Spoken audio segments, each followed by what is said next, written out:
Imagine sketching one of the world's most recognizable logos on a napkin in seconds. For Paula, this moment was the culmination of decades of design mastery.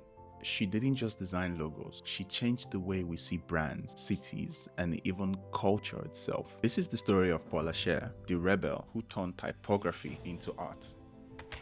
Paula Scher isn't just a designer, she's who you might call a design disruptor. Over her 5-decade career, she crafted some of the most recognizable brand visual identities: Citibank, the Public Theater, and part of the New York City's wayfinding system. She straddles the line between pop culture and fine art, constantly pushing the boundaries of design. But what made her unique is that she never wanted to follow the rules. Paula Scher was born in 1948 in Washington, D.C. She studied at the Tyler School of Arts, where she earned a Bachelor of Fine Arts in 1970. Unlike many designers of that era, she didn't grow up obsessed with typography or branding.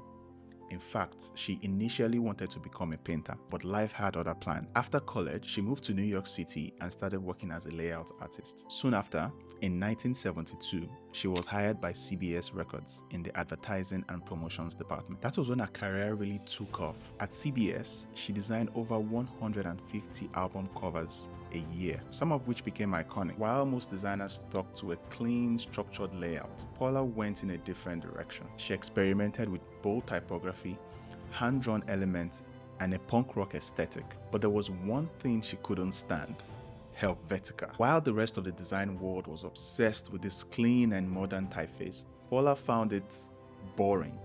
She wanted her work to be energetic, expressive, and filled with personality. And so, after almost a decade at CBS Records, she left in search of creative freedom. In 1991, Paula joined Pentagram, one of the world's leading design firms. That's when she landed a project that would change everything: the branding of the Public Theater in New York. At the time, most theaters used safe and elegant branding, but Paula, she threw out the rulebook. She introduced chaotic, overlapping typography, the use of bold colors, and a sense of motion that made the posters feel like they were alive.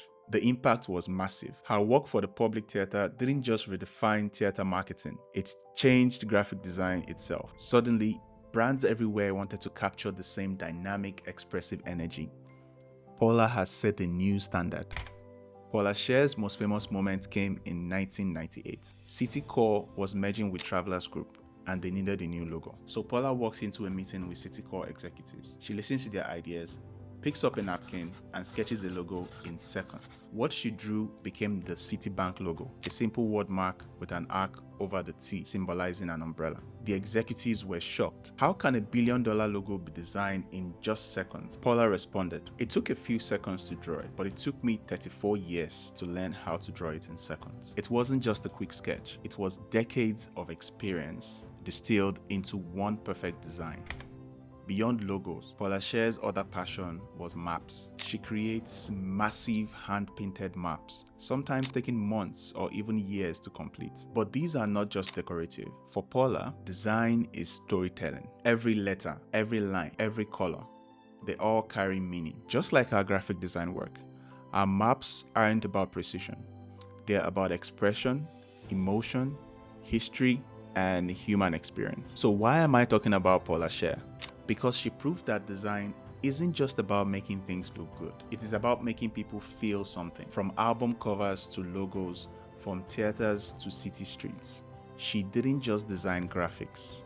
She literally changed the way we see the world. Like and subscribe. Just redefine. Imagine set of